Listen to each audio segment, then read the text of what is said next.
Samma Sambuddhassa. Honor to the Sublime One, the Worthy One, the Fully Enlightened One. So, welcome everybody to this week's Dhamma Talk and Discussion. I do recognize Moonbeam, but I'm not sure if I recognize Avatar, so I will give an introduction.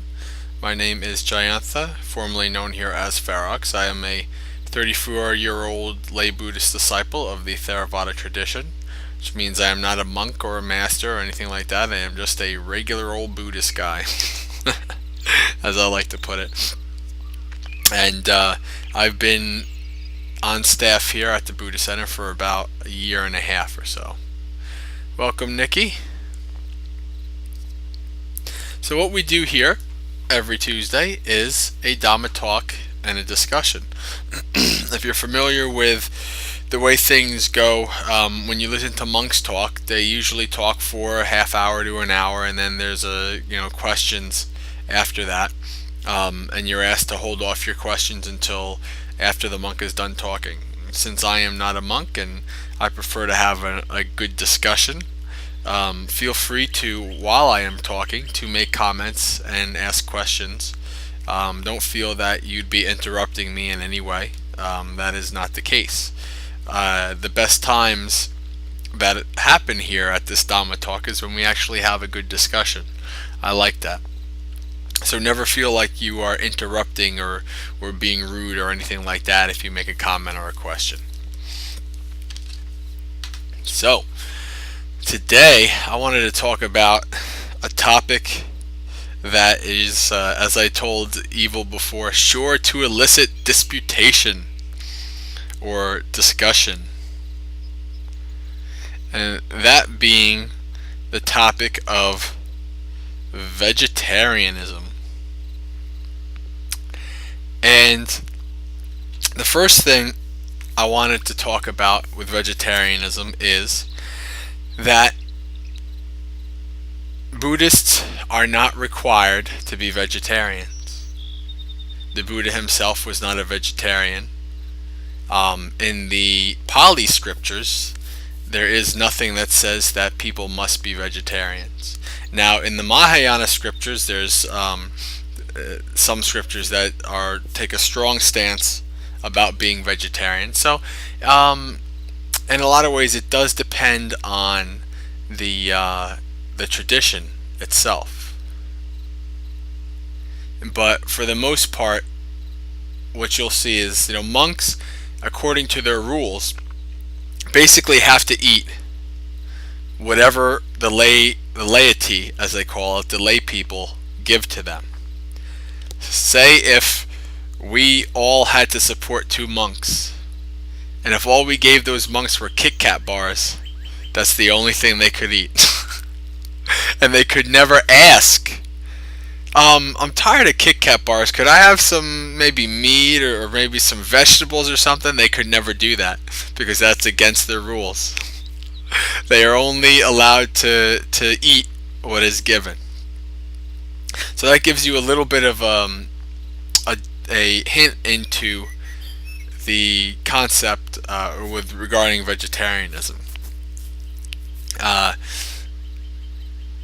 Today, in most, at least in Theravada, who follow the Pali scriptures, while for the most part you probably won't find monks eating meat, because the laity, depending on the culture, will just give the monks vegetarian, but there is no rule that says that they have to have vegetarian. And you should not feel that there is you're not a good Buddhist if you're not vegetarian. And I want to give you guys 2 links. One is by Ajahn Brahm. He talks. It's called "What the Buddha Taught About Eating Meat," and the other is Buddhism and Vegetarianism. And I found these 2 links, and they helped me a great deal. They taught what I just said about the what the monks can eat and what they can't eat. But the one monk made a very, very good point. When it comes to vegetarianism, there can be a lot of ego involved in that. Like, I'm a vegetarian, I'm a better this or I'm a better that because I don't eat meat. That is something to watch out. But the one thing, what causes people to eat vegetarian? They see a video. PETA puts out a video, right, of animals being slaughtered or something like that. And this causes a strong emotional reaction because deep down inside, what do we know when we talk about metta and when we practice metta? We know that all beings wish to be well, happy, and peaceful, right? So when there's this creature that we see that's suffering, we have a strong emotional reaction to that. But there's a difference. We have greed, hatred, and delusion, right? And what that means is there are some creatures that we have a strong emotional attachment to, and when they die, we see them suffering, we feel very bad for them. But there's other creatures that when they die, we might say, good, get them. Dennis Leary, who is a comedian, I think he does TV shows now, but back when he used to do stand-up, when I was a teenager, he had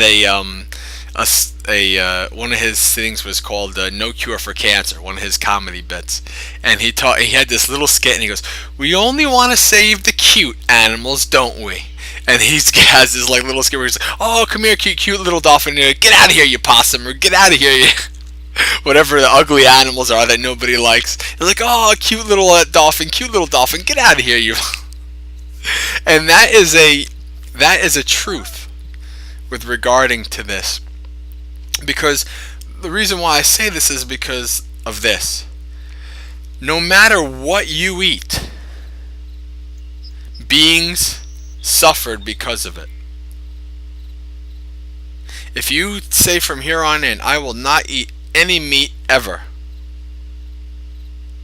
I'll just be a vegetarian. Now, you might feel all good about yourself. Oh yeah, I'm not causing any suffering in the world, which actually you are, but for a lot of other different reasons. But you're not causing any suffering. I'm superior. But what you don't realize and what you don't really care about are the billions of beings that died so that you can have your vegetables. Now, we'll take it an even one step further. Now we have the vegans, right, who don't want to even have food that has, insecticides and all that stuff. However, even in the most totally natural form of farming, beings still died so that you can eat. So what does this tell us? What this tells us is something that's very hard for us to accept. It tells us that there is suffering in the world, there will always be suffering in the world, and we cannot stop the suffering in the world. What do I always say? The great quote from Ajahn Brahm that changed my perspective on practice. The Buddha did not change the world. The Buddha made peace with the conditions in it. If you have this feeling, this drive that you want to save the planet, save all the animals, save this, save that, the compassion to that is very good. It's very good compassion. Now the wisdom to that might be a little off. The Buddha talks about the best way to help others, the best way to help yourself is to practice.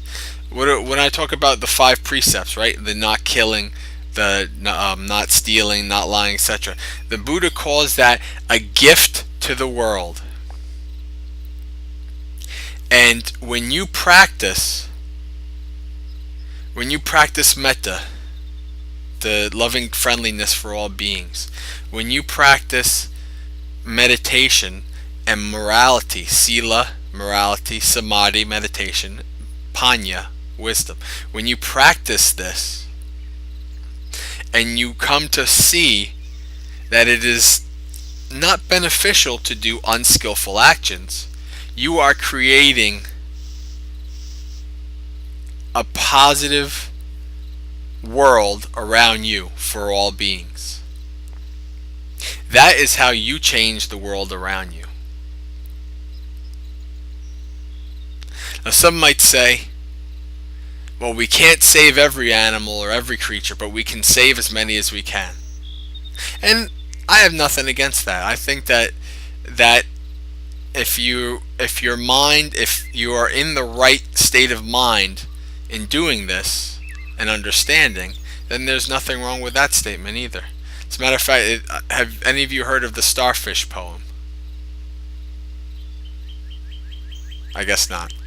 The starfish poem is a wonderful poem. And so basically the story goes that there's an old man walking down the beach, and there's thousands and thousands of starfish all over the beach, right? So he walks to the beach. Now, I'm pretty much paraphrasing it. And so he walks down the beach, and the old man sees this kid who's throwing starfish into the sea. And the old man goes, don't be so silly, kid. You can't save all these starfish. And the kid throws the starfish into the sea. Or no, he goes, you can't save all this starfish. You can't make a difference. And the kid threw it into the sea, and he said it made a difference for that one. So I can see the point of doing what you can, knowing that you cannot save everybody, or you cannot save all the animals. You becoming vegetarian will not stop suffering in the world. If you understand that and you still wish to do it, then that's fine. There's not the main point is with everything is that the mindset in doing this action. If the mindset leads to further ego, then while it might be a skillful action, it's not beneficial to your mind, because you have this egoism. And about it, what did I talk about last week, right? I talked about the three conceits. I am better, I am worse, I am equal to. Not judging yourself, other people, all phenomena, not judging. So if you can do this practice without any kind of judging, without any kind of egoism, then it can be a beneficial practice. It makes sense. So the main thing about it is that we want to develop compassion and loving friendliness for all beings, regardless of our emotional attachments to them, regardless of what they look, regardless if we have an aversion to them. You should feel the same sympathy, if that's the word. I'm not necessarily sure it should be, but you should feel the same sympathy for a bug that dies compared to a cow that dies. In our minds, we have these categorical lists, right? Because something like a dog is considered more than just an animal. It's a pet. People these days, they think, dogs are like their kids and stuff like that. So a lot of people say if a dog dies, compared to if a snake dies, then that's a great loss for the dog. But for the snake, the snake died. But what we fail to realize is that all beings have a part in the ecology. All beings have a part in the list. Not the what I'm trying to remember the scientific term. The web of life. That these beings exist to deal with these beings, and those beings exist to deal with these beings. That kind of stuff. They all have a part of the ecology. They're all important, and we want to have equanimity for all beings. Yes. So, if you are a vegetarian, and if you think, I am stopping suffering, just think about all the beings, all the little creatures that die for you to eat. And this is not something to be for a guilt trip.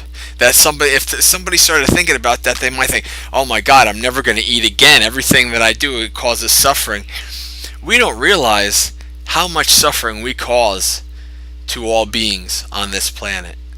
Not even if we're just not being mean to anybody, just in our daily lives, just what we do.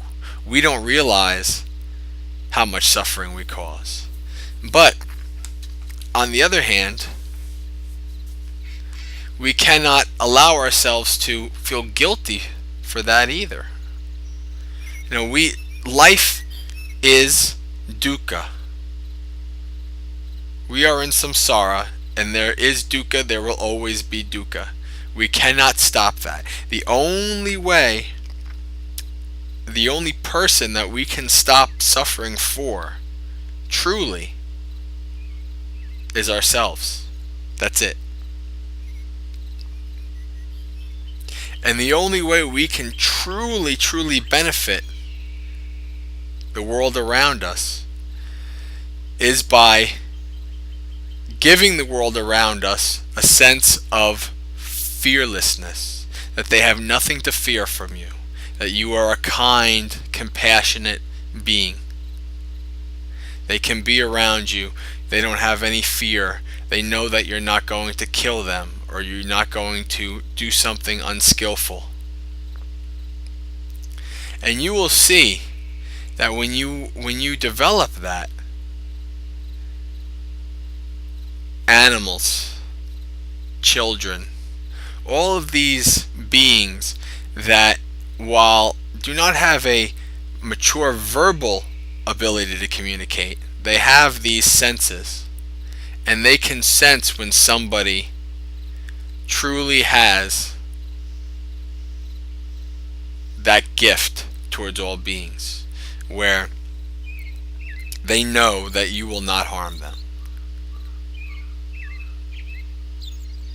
In my work, I deal with children. I do child protective services.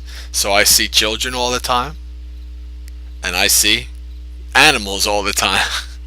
I walk into a house, and the house might have 3 big Dobermans, or all these big scary looking dogs. I just am calm. They sniff me. They walk away. People are like, wow, these dogs are usually barking, this and that. No, they know that they have nothing to fear from me. And same thing with children. They know they have nothing to fear from me. When you practice this,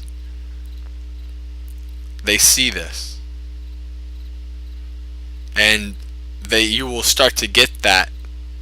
You will hear that people, wow, this dog's usually very barky around males, or very barky around strangers. That's the practice. That's the real gift that you can give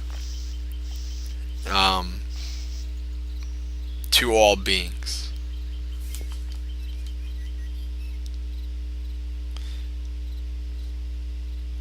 Now, just to go back to a little bit to the suttas, let me give you guys the links that I've been talking about.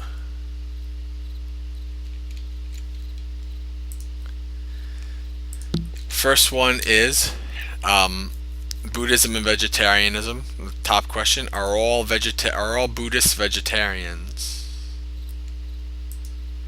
And the next one is Ajahn Brahm talking about what the Buddha said about eating meat. Now, the interesting thing about what the Buddha said was that the eating of meat does not constitute the killing of an animal. But if we go to right livelihood, right? Right livelihood, one of the 5 things that the Buddha says that those who are followers of Dhamma should avoid, 5 jobs, is being a butcher, the killing of animals. So I think where some people get stuck in, and this is, I don't know if I can really explain my way out of it very good either. I think this is something that maybe somebody who's much more advanced would make a better comment on. But where people get stuck in is, if you know, as long as you know that this meat, this animal was not killed specifically for you, then it's okay to eat the meat.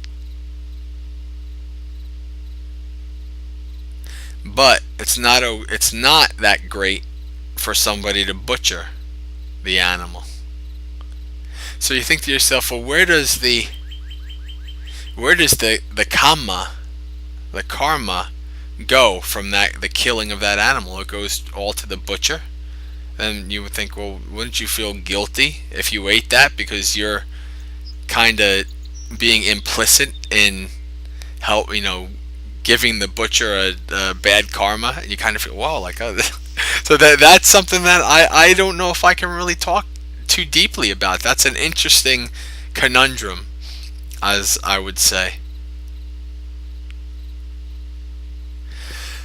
Well, in all honesty, there is, say you were in the wilderness and you had to kill to survive, right? To eat, you killed animals to eat. That is technically still killing. Now, if you killed an animal, so you killed an animal, so if you were with your family out in the wilderness and you had to survive, if you killed an animal and gave the meat to your family but you didn't eat, you still have the karma of killing the animal, but your family doesn't have the karma of killing the animal. They can eat the meat. So it gets complicated with this whole karma thing, and the killing and the who killing and who ate and who eats. But I think those 2 links will explain that a lot. I mean, much better than anything that I could explain. So those 2 links. Did I give both of them? Yeah, I did. Okay. So if you are interested in learning a bit more about the whole vegetarian aspect of that, then I highly suggest that you that you do read these. They're not that long.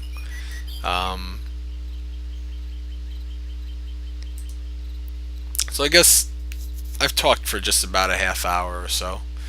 I don't think there's anything much more for me to talk about. But the main gist that I wanted to talk about when it comes to the vegetarian thing is the twofold aspect of becoming aware of your likes and dislikes, your attachments and aversions with regards to specific beings. Feeling sad for the cow to die, not caring that the bug dies or the snake dies. We're trying to get past that, right? And the other thing is that knowing that there is suffering in the world, there is dukkha, there always will be dukkha, and we cannot stop that other than within and through our own mind. That's it. Remember, the Buddha did not change the world. He didn't wave his hand and all of a sudden people were peaceful and people became arhants and all that stuff. You could tell, 2,600 years later, it didn't get any better. As a matter of fact, I had thought about making having a talk about mindfulness. My next talk about mindfulness, making the comment of how we need mindfulness now more than ever, which I think we do. But so it didn't get any better. But the Buddha just taught that if there is somebody who wants to do this path, there is a way to the end of suffering for you. Because the suffering really comes from our own mind. It doesn't come from outside of our own mind.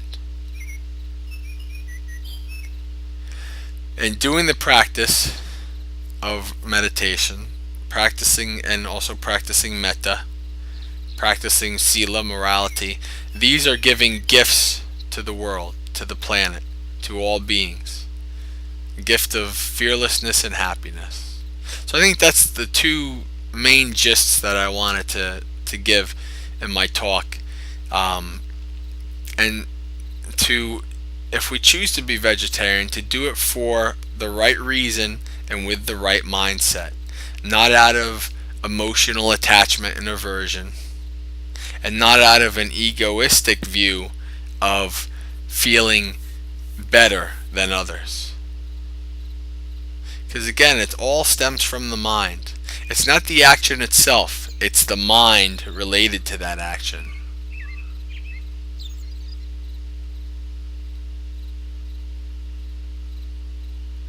Well, there is quite the debate as to whether true vegetarianism is better for your health or not. I don't know. That is something for another place. But there is. I think in all reality, it's a personal decision. With so much when it comes to practice, what you feel is beneficial and works for you and is beneficial to yourself and others is a skillful action, then do it. But we want to be analyzing why we do things. Is drinking a beer, is that a bad thing? Or is the reason behind drinking the beer something that is destructive or not skillful? See, this is where we're going. It's all about the mind and the reason why we do these things more than anything else. So any comments or questions?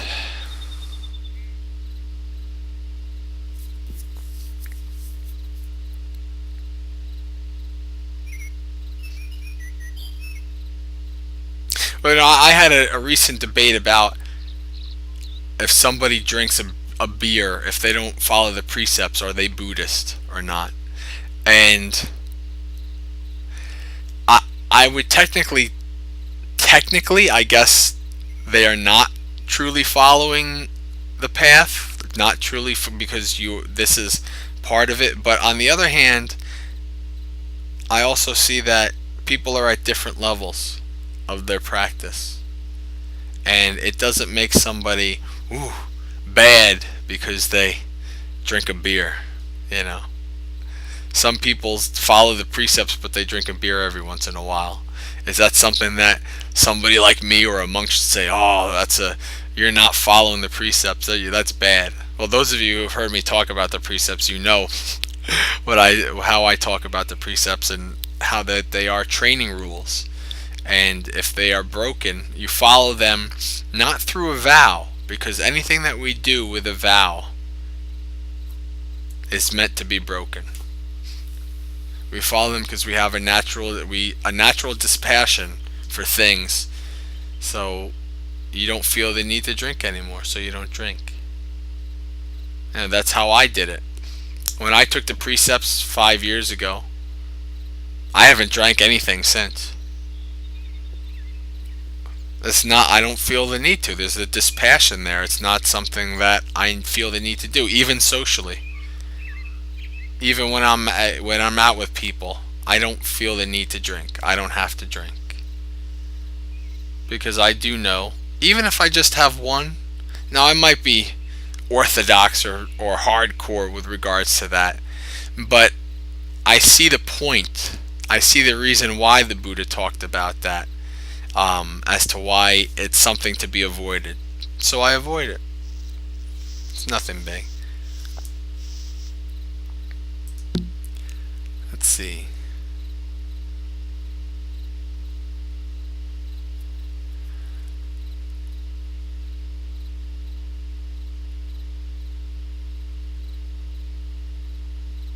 Yeah, exactly, evil. Exactly.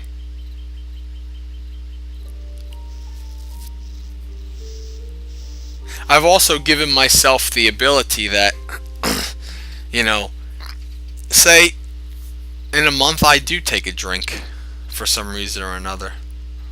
Maybe I bow into the peer pressure, or maybe, I don't know, my sister has a kid, or somebody gets married or whatever, and you kind of feel like you have to have a drink or a toast. If I do that, eh, okay, so I did it. Big deal. You can allow yourself the ability to fail, because that's what the training rules are all about, right? If you say, oh, I want to be a vegetarian because I want to lessen the suffering in the world, and if you try it and you don't like it, or you try it and you, in parentheses, fail, or you eat meat or whatever, there's no need to feel negativity about those actions.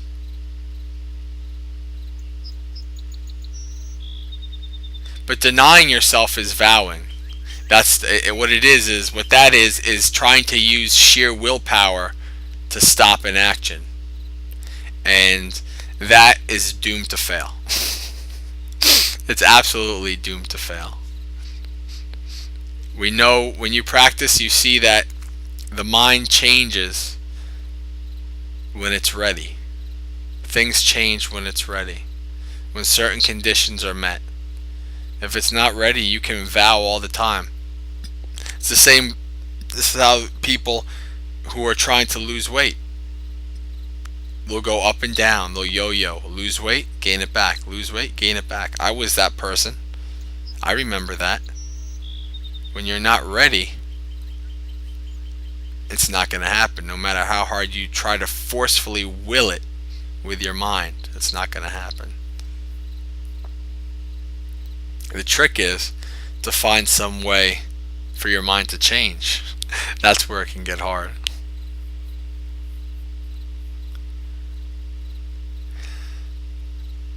So I guess if there's any more comments about the whole vegetarian topic, we can keep talking about that, or if there's any other Buddhist questions in general, we can talk about that.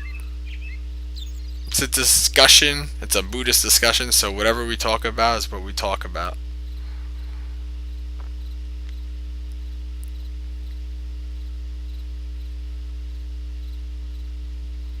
You see, smoking is this just like anything else. You do.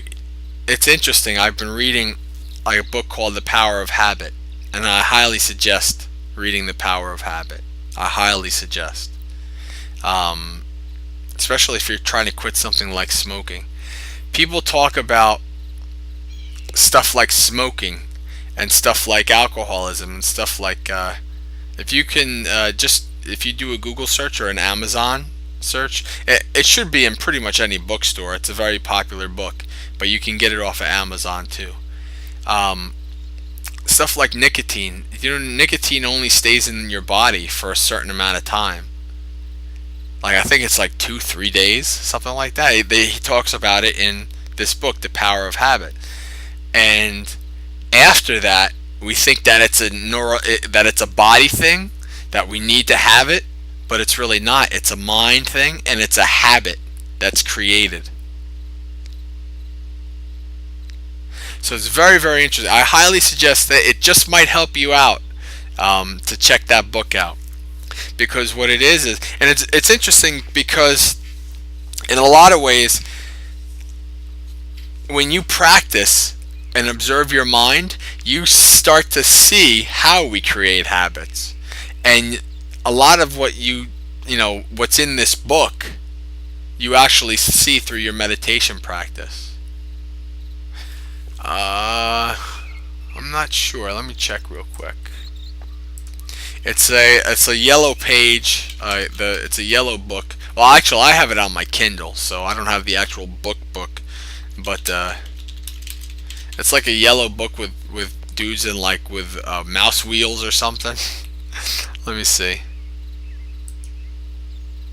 It's what we do in life and in business. Why we do. Yeah, Charles Duhigg. Yep, that's it.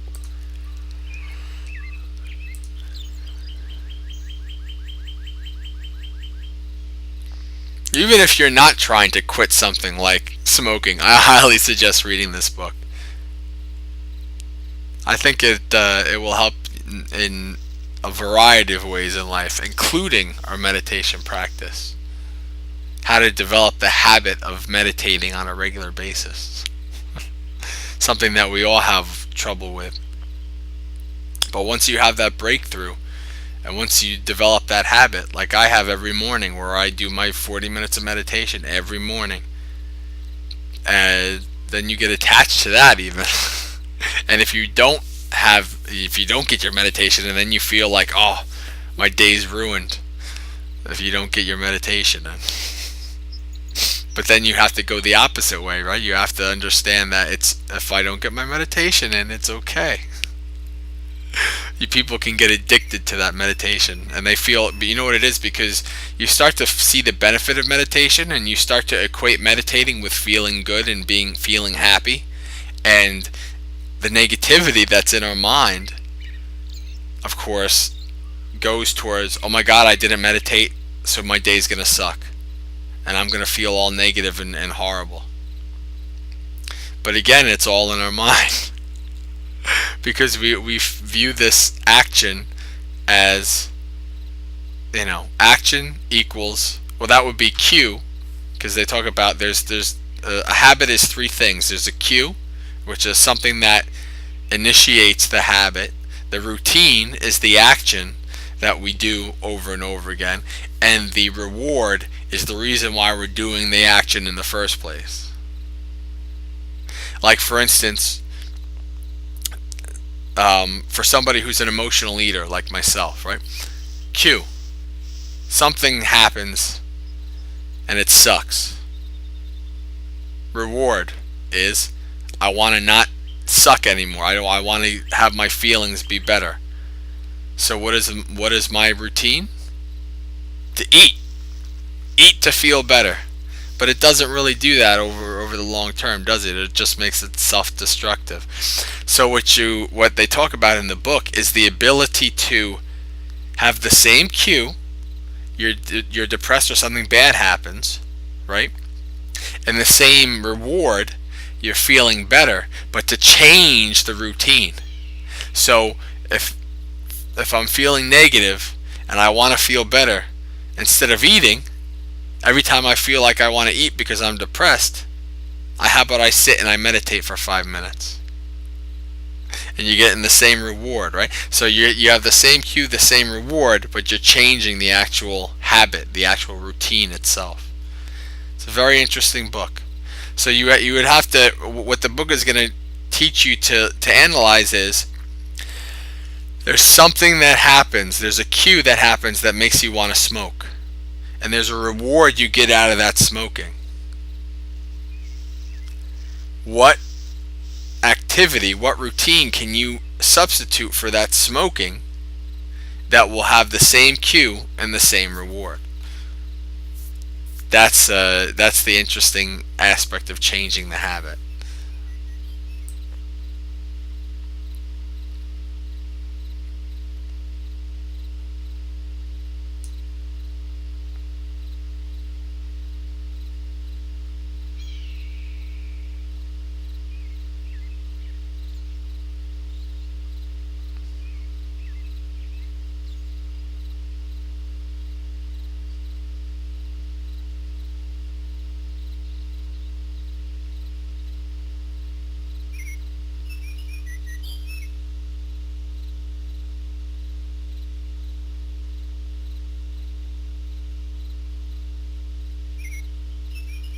What are you typing, Evil? If there's any. Oh, okay. Well, I guess unless there's any final comments or questions or anything like that, we can probably end it.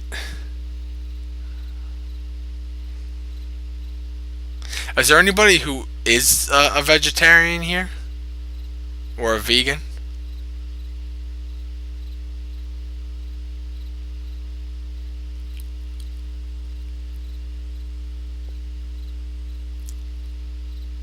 Who is one?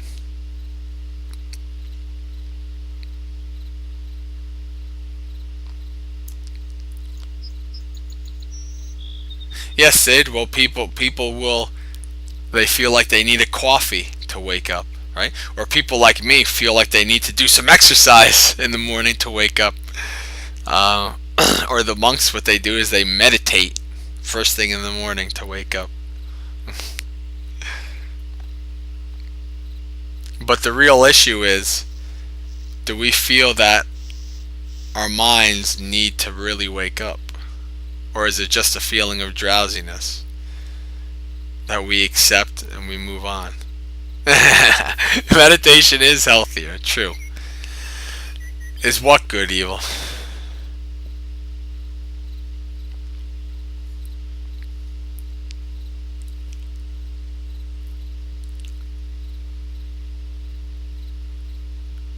Um, everybody suggests it, yeah, because that's when you have the most energy, when you're the most energetic. You just woke up from sleep, and it's easier to do it usually in the morning. Because when you get home from work, you're wound up from work, and if you can do it every night, because that's what I'm trying to also do is develop it at night too. You do it in the morning when you wake up, and then at night before you go to bed. Ah, I used to say that too. You know what I found? You're whatever person you want yourself to be. I used to say that. I'm not a morning person. This morning I woke up at 6 o'clock in the dark and ran 2.5 miles. 4 years ago, I would have told myself I'm nuts if I would have said, hey, in 4 years you're going to be waking up at 6 o'clock in the morning and running 4 miles or 2.5. But I will tell you that the morning person, night person thing, it's however you want yourself to be. I used to be that person. I used to be I'm a night person. Stay up till 1 o'clock, 2 o'clock in the morning, playing games, watching TV, getting out of bed all drowsy in the morning. Now I go to bed at 11. I wake up at 6. Sometimes I still feel drowsy in the morning. But when I get that exercise in, then it's fine. Yep, me too. I never liked mornings. Now I love them. At age 34. Speaking of mornings, and you wake up, it's almost my bedtime. About an hour. When you're at the monastery, you're in bed by 9:30, up by 4:30. I'm going there at the last full week of this month. Going to do a 7-day metta retreat. I'm looking forward to it. Waking up early is great. People say when they go to the gym, people going in the morning is better. Meditation people, meditating in the morning is better. It's just, I don't know. I don't know. I don't necessarily think it is better. I think it's really all in our mind. I think meditating at 12 o'clock at night is probably just as good as meditating at 6 o'clock in the morning. I will say one thing though. When you're kind of drowsy, it almost makes your mind a little easier to not be running around. Like, not, your monkey mind is kind of like still asleep, so you can meditate and not get a lot of the thought. But you know what? The biggest thing is when you meditate in the morning. The reason I love meditating in the morning is because you are fighting your mind's inclination to be thinking a mile a minute every second about what you're going to be doing that day, what can happen, how you're going to react to what can happen, and all these things that are going on. Now the difference is at night you can still do the same thing. You can think, oh, tomorrow I got to do this, tomorrow this can happen, tomorrow that can happen. And that gives you, it's really best when your mind is going a mile a minute in meditation, because that's when you can really observe it, right? You can observe, you just look, yeah, my mind is thinking this, my mind is thinking that.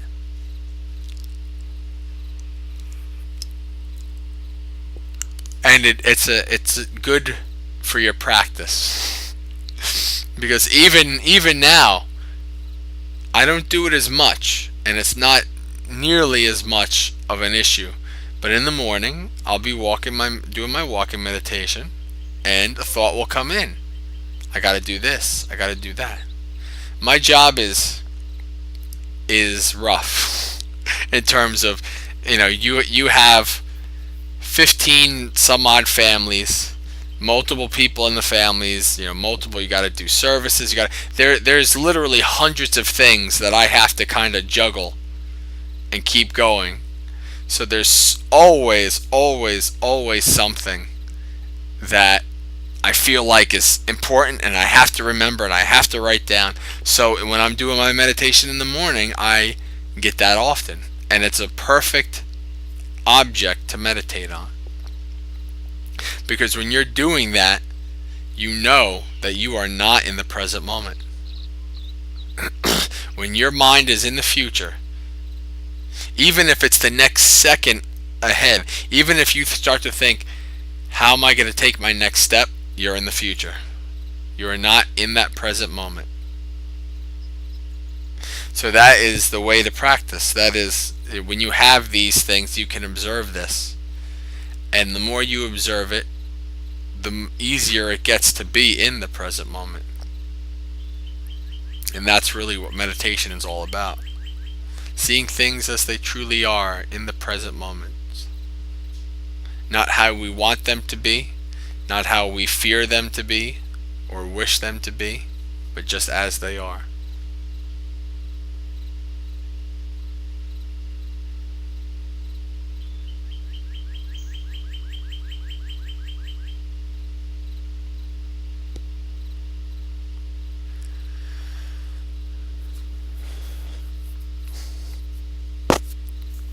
The true retreat is in your own mind. You can be in the middle of a rock concert with people mosh pitting all over and loud screaming noises and all kinds of craziness, and you can close your eyes and meditate and just be in the moment. You know you're getting somewhere. Because that's the true retreat.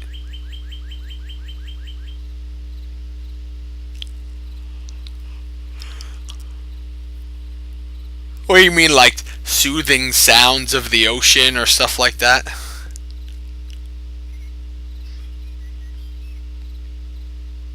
Or do you mean like somebody verbally doing a meditation of some sort?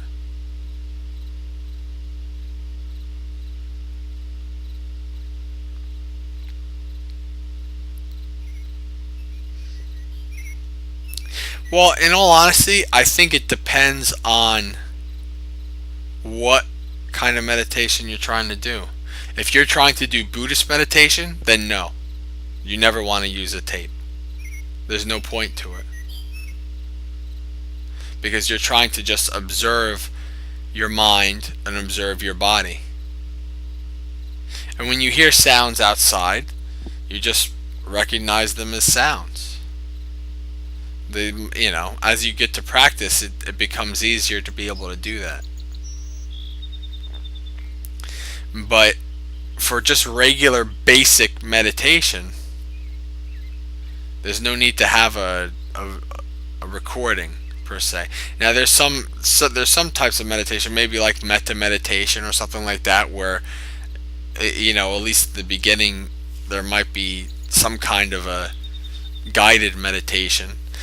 Sometimes in vipassana, they'll if you're starting out, they do have a guided meditation in teaching you how to scan the body and stuff like that. But that's a little bit, I would say, that's a little bit more advanced than for a complete beginner. But do you need a tape? You don't need a tape. No. If it's beneficial, if you try it and it works and it helps you out and you think that it's helping, then use it. But you shouldn't feel like you need it either.